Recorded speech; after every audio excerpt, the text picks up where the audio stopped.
Thank you for the wonderful meditation, Reverend One. So my message today is called A Time for Change. And this is the time of year when seasons begin to change, don't they? And we sit back and we see it in nature all around us. And as creatures of habit, change can be difficult for some of us, can't it? Yes. Yeah, we feel it in our bodies. We have to start wearing different clothing, and we never quite know what to put on this time of year because we don't know if it's going to stay cool or is it going to get warm, and the whole thing just becomes kind of a struggle. And then the other thing is we have to spend more time indoors, and some of us don't like that either, do we? Yeah. But today I'm talking about the changes that happen all around us and how to spiritually embrace those changes and move through them with ease. But first, let us affirm together our statements of truth. I am a child of God. I am deserving of good in my life. I am accepting my good now. Thank you so much. Ecclesiastes 3, verse 1 states, "For everything there is a season, and a time for every matter under heaven." And Ecclesiastes is used a lot this time of year, and I always think of it too during this time of year because of fall and those leaves turning and everything, and I think about that there's a season that is happening, and it's very visible with the colors that show up and the landscape just changes. And those shorter and cooler days happen, So we even go through these changes in our time, don't we? Pretty soon we're going to be changing the time back. We're going to fall back and have an extra hour to sleep that particular night. So we have to adjust to that too, besides just the weather itself. And all of these changes happen around us, and we have to decide whether or not we're going to go with the flow or not, don't we? We can struggle if we want to, or we can jump in and say, hey, this is a good change, this is fun. But all of them, we have to decide on the physical sense in order to exist and to adapt. But when we think of the perspective and the truth that God is changeless, that God never changes, that God is perfect and divine, we can wonder why we in this human existence must experience changes, and when they can seem so difficult. Isn't that true?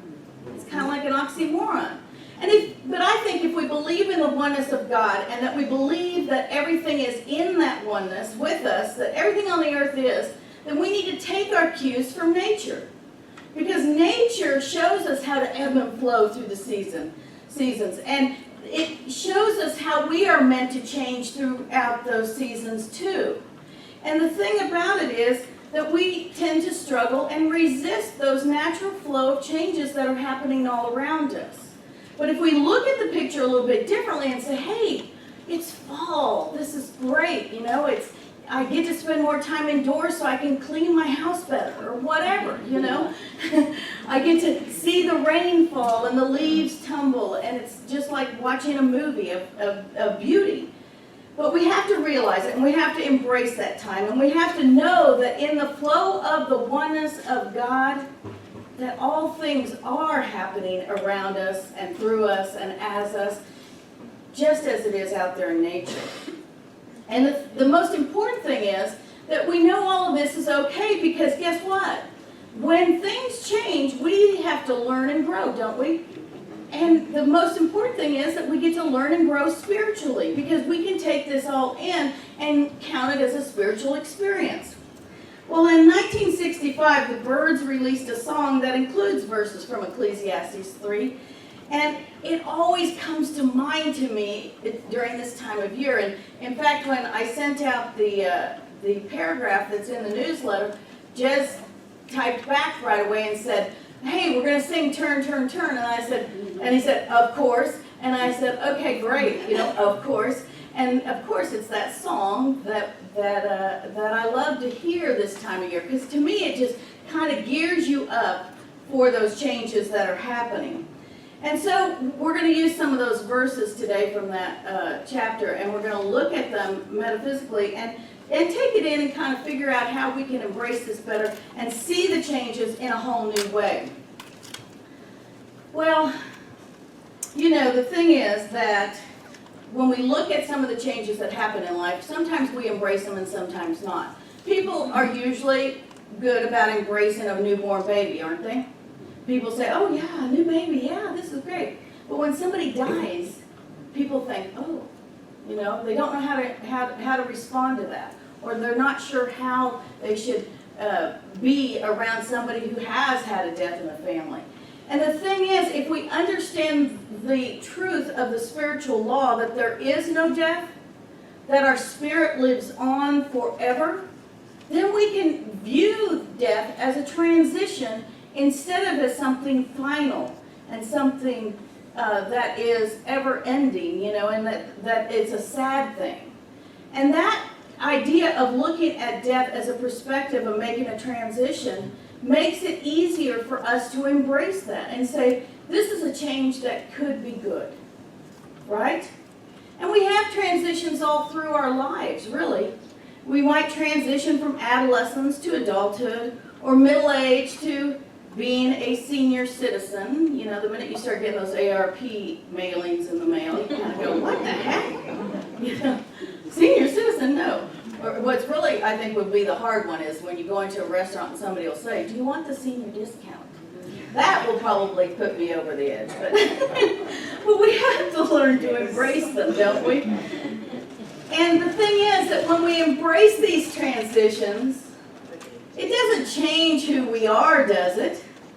No, we are still the same person. In fact, I say, you know, to some of the people that freak out, or not freak out, but have said things about their ages before, I said, hey, I feel like I'm 35. I know you probably feel like you're 35 on the inside, and we're all just in this energy of being who we are. And our bodies are transitioning, and our minds are still in that young, lively spirit. Right? Right. Can I hear an amen on that one? Yeah. But it can be tough to transition through some of these things, you know, the roles that we have in life or that we previously have had. For example, I've been a parent of teenagers for a very, very, very long time, probably too long. But yes, I still have a teenager, but she is no longer living at home. Her and Brandon, of course, are getting their own place. But Warren and I have become empty nesters. And the thing is that creates a whole new paradigm for us, doesn't it? Because we have to transition into this with ease and grace. And we can embrace the change, or we can struggle with the change. And I think you kind of, when that first happens, you kind of go back and forth, you know. Because the thing is, I like tucking her in at night. I like, you know, going shopping with her all the time. I like seeing her every day. And I don't get that now. But I have to say, hey, it's okay, because we are both learning how to be in a different role and transitioning into a new relationship. And what that relationship is going to be, I get to decide. And if I decide that this is going to be a good thing, then it's going to be what? A good thing, of course. And, you know, I know that all of us have been in that place where it was up to me to change my own thinking about the situation, to transition into whatever it is. So, the other day when I was scrubbing the bathroom, you can laugh, but, you know, Myrtle always says, if you're stressing over anything, start cleaning your house. And you know how I like a clean bathroom. But I was scrubbing the bathroom, and I realized that all of this is a good thing. Because I am transitioning through this time of no longer having a teenager at home. I get to choose what all this is going to look like day to day, and the good news is I have more time for me. And that is a good thing, let me tell you. I'm embracing that one. But besides, verse 3 and 4 say this: a time to break down and a time to build up, a time to weep and a time to laugh.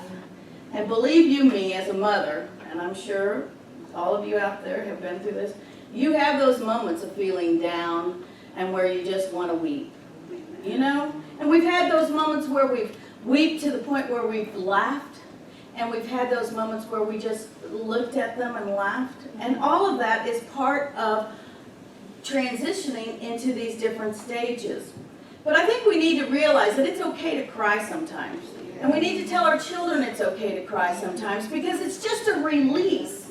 You know, when you cry, it's a physical release.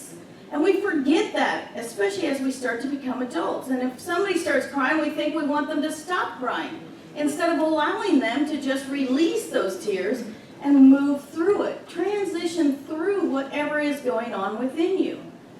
And the thing is, for me, when I was a teenager, I learned this because I had a mirror in my bedroom, and if I was sad or upset about something, I'd sit in front of that mirror and I'd just start crying.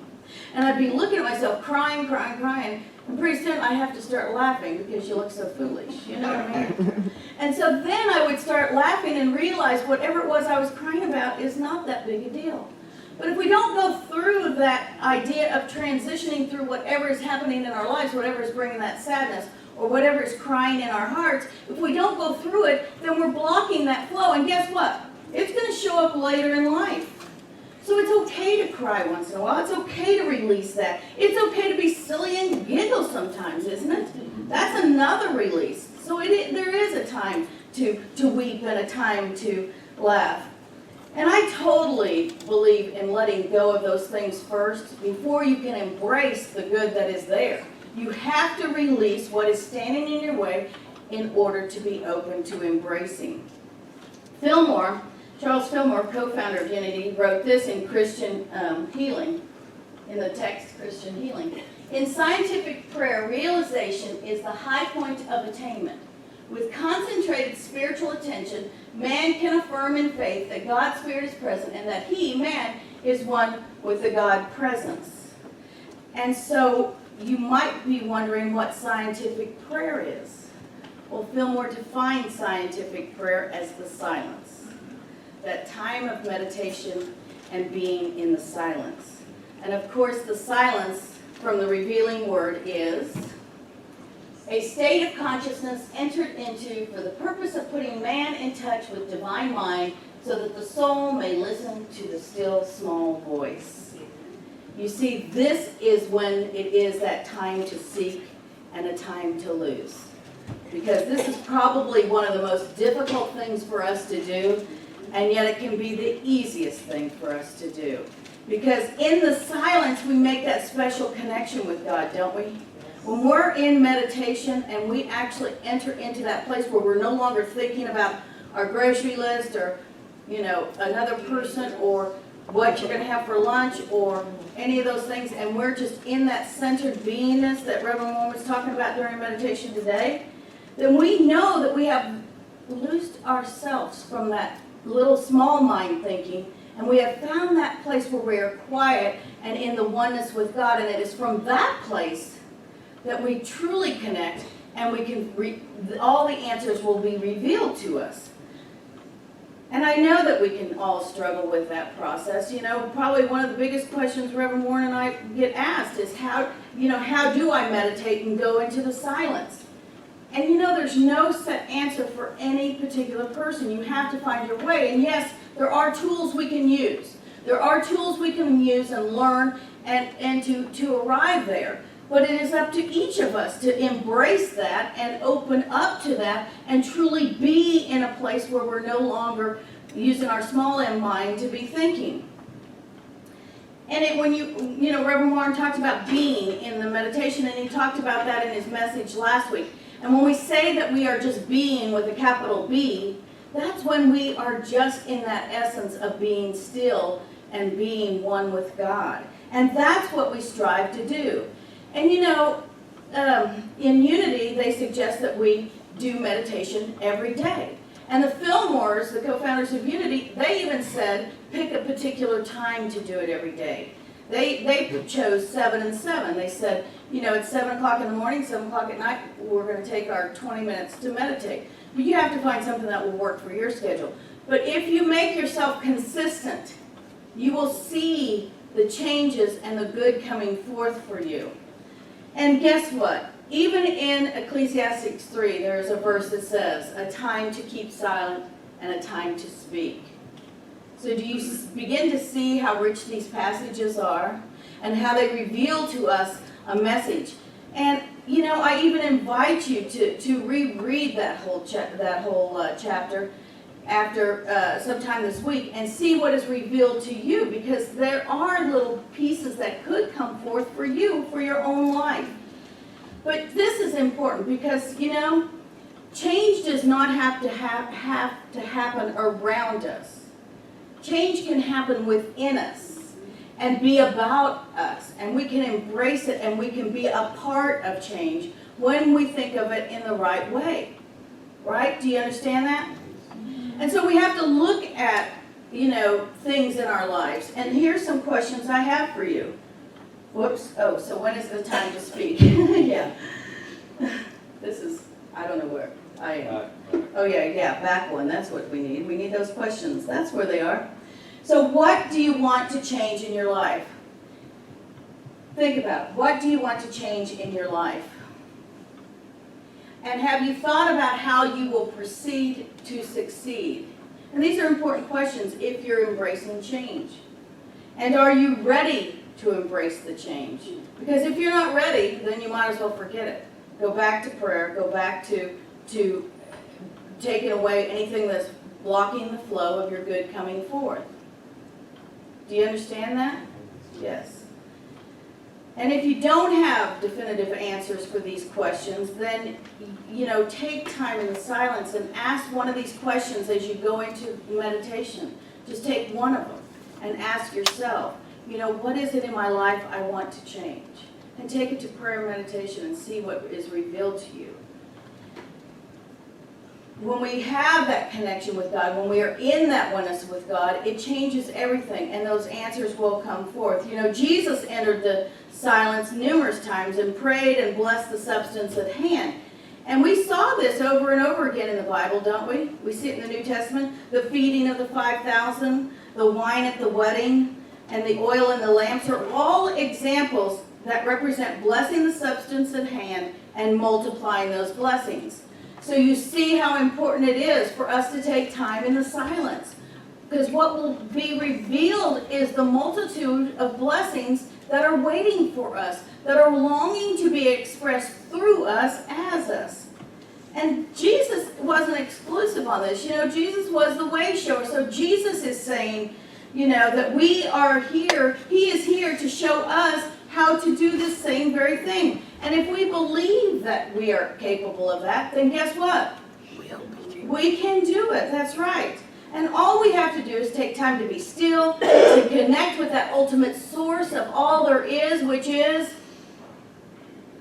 hello, God, yes. And then we have to be able to see the increase. We have to be able to know that that abundance is going to come forth to bless us. Do you think this church is going to happen if anybody's sitting around going, oh, we're never going to have the money, or we're never going to be able to do that, or it's not happening yet, so why are we even trying to do that? Is it going to happen? No. It's going to take all of us knowing that the right and perfect thing is coming forth, and that the abundance of all there is even going to be greater than that model even represents. And I believe that. I don't know about you. But we have to remind ourselves of that all the time, because we go to that other place sometimes. But if we want to find the answers to those questions that are up here, we first have to activate our faith, which is that knowing beyond knowing. And I'll tell you what, I know beyond knowing that we are going to have a great campus with a great building, a facility that will work for all, and everybody coming forth to bless it. And we have this new opening of this opportunity with this $5,000 match, matching funds. And with that matching funds, that will give us the money to start building that opening to the property. And what better sign of seeing the abundance of God in fruition? Once we open that vacuum, what's going to happen is our blessings are going to come forth, and everybody's going to be going, oh my gosh, and it's going to be powerful. But we have to look at it through the lens of spiritual understanding. And if we're not looking at it from spiritual understanding, then guess what we're going to see?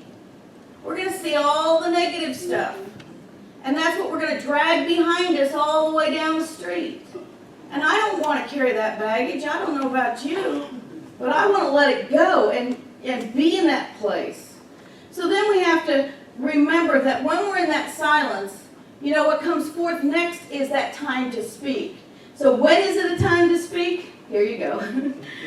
When we are at this stage of spiritual understanding, we need to speak with power and authority the truth that we know in our souls. So what do you know in your souls to be true?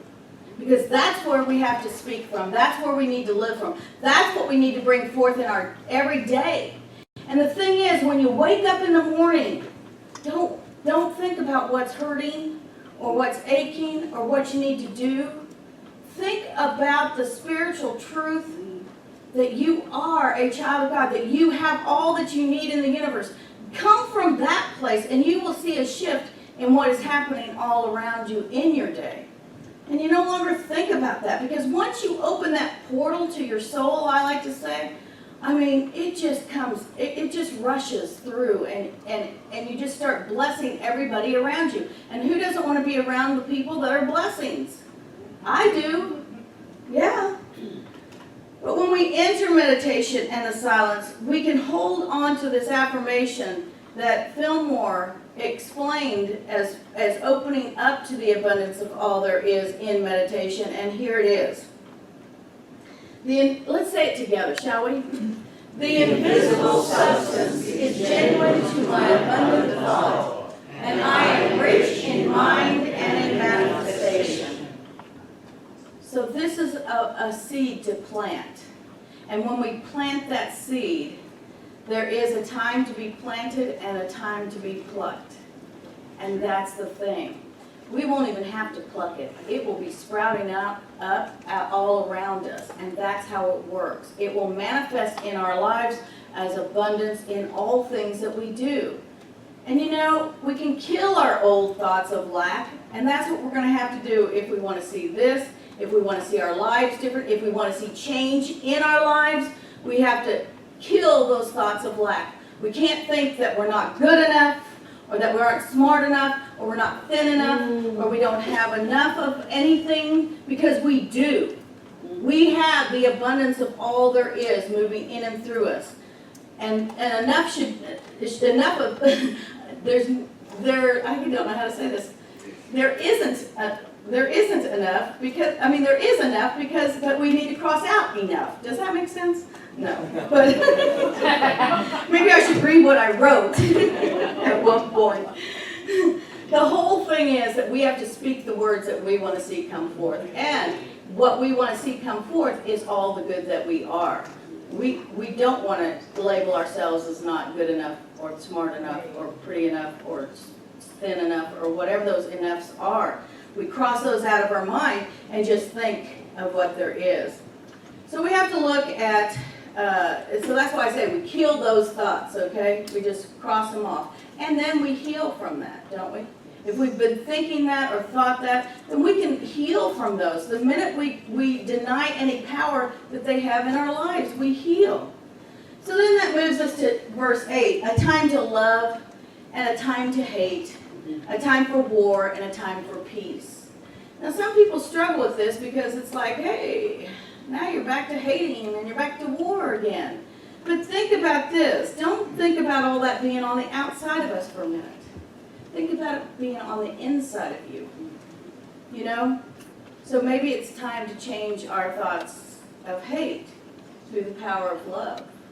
You know, hate is such a strong word. And it really shouldn't be in our vocabulary. And we really shouldn't be throwing it out there. Oh, I hate this. I hate that. Or I hate you. Or, oh, I hate my cousin. Or, you know, any of that. It's okay to dislike something. I dislike lima beans, you know. I dislike, you know, mud. I mean, you know, it's okay to dislike things. But to hate something is so strong. Strong in its connotation, and yet it is a very weak word. Because when you start throwing around hate, what are you doing? You are making yourself look very, very small. You know, because that isn't who you are. And if you believe that you are a child of God and that you are a Christian, or you believe that you are this expression of the oneness of God, then hate should not even be in your vocabulary. You know, you have to cross that one out too. And if we take hate out of our vocabulary, all of us in here, just this group right here, would agree to take hate out, and replace it with love, would you do that with me? Because I'll tell you what, we'll start shifting the critical mass on that point. And hate will be erased from the world, from the energy that we can create. I know it. I know it can. And we could be the beginning of that.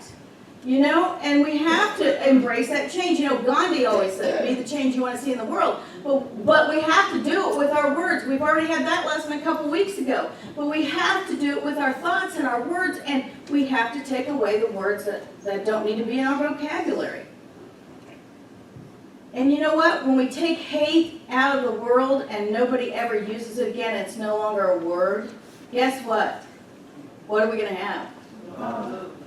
No more war. We'll just have peace, won't we? We won't have the war inside of us going on with the enoughs. We won't have the war going on inside of us of doubt or guilt or any of those things. Those wars won't be happening within us. They won't be happening out there in the world because we will be expressing peace. And that's where we want to come from. We want to come from within us to be able to make a change in our world and a change in the world of all. Now, who wouldn't love that season of change? Yes. Well, verse 4 says, a time to mourn and a time to dance. And you know that I like to celebrate the good. We like to have a good time and say yes when something good happens. But how do we mourn for something when we're celebrating or dancing?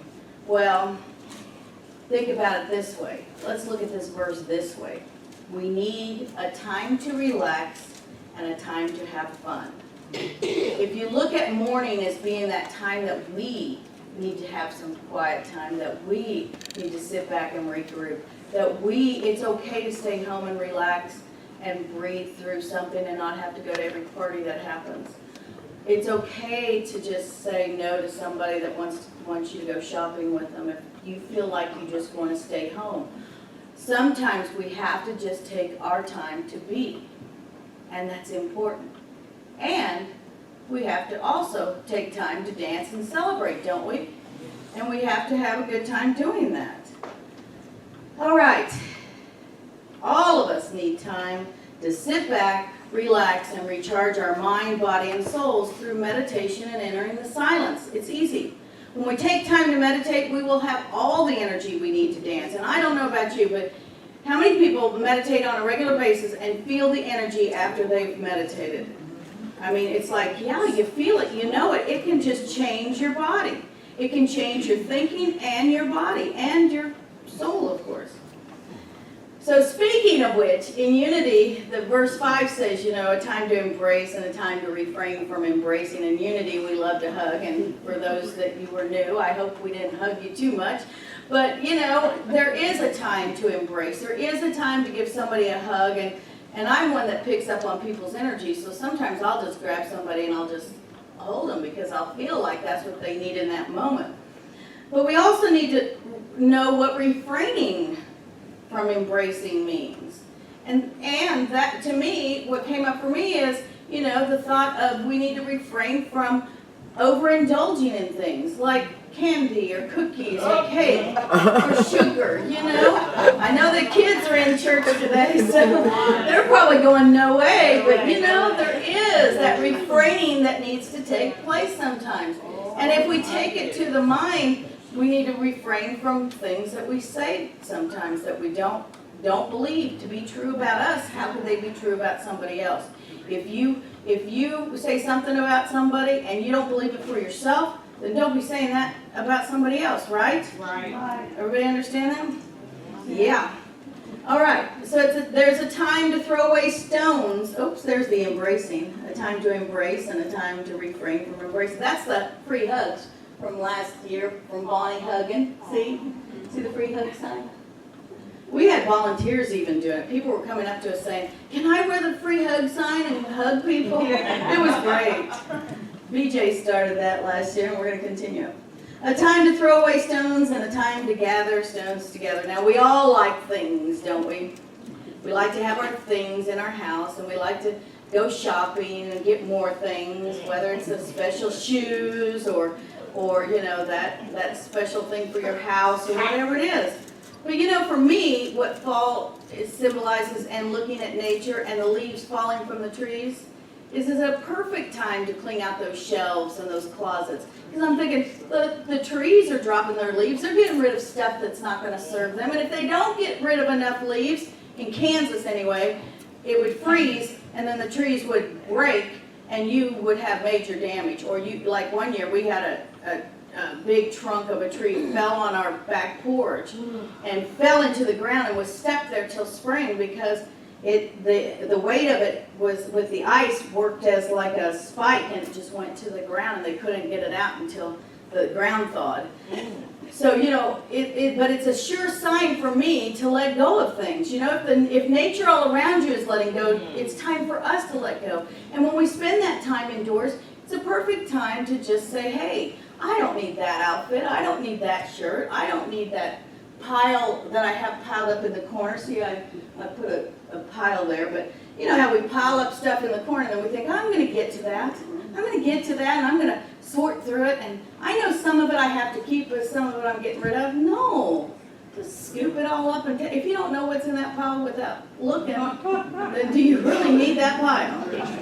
No.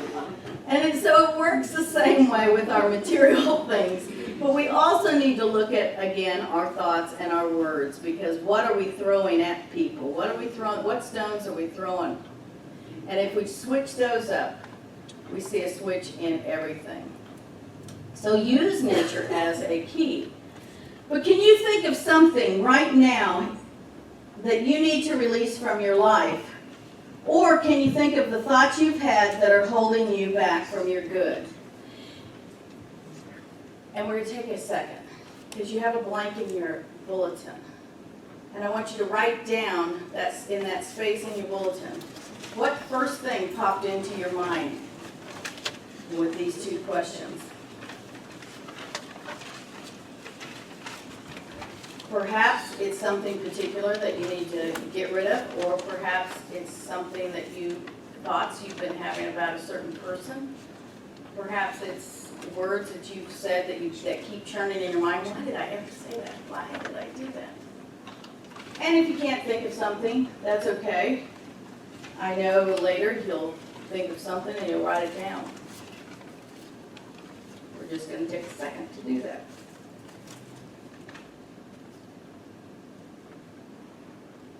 And then what I want you to do is to think about whatever it is that you wrote down and just ask yourself, can I commit to releasing this?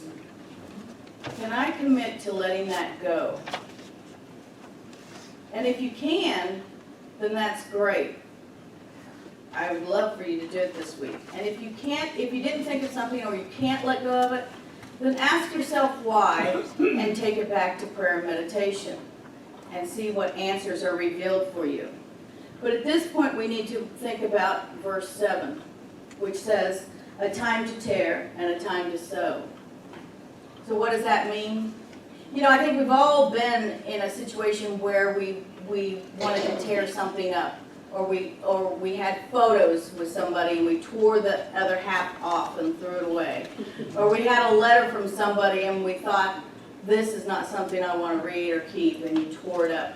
Or you were angry with somebody and they had given you something and you broke it.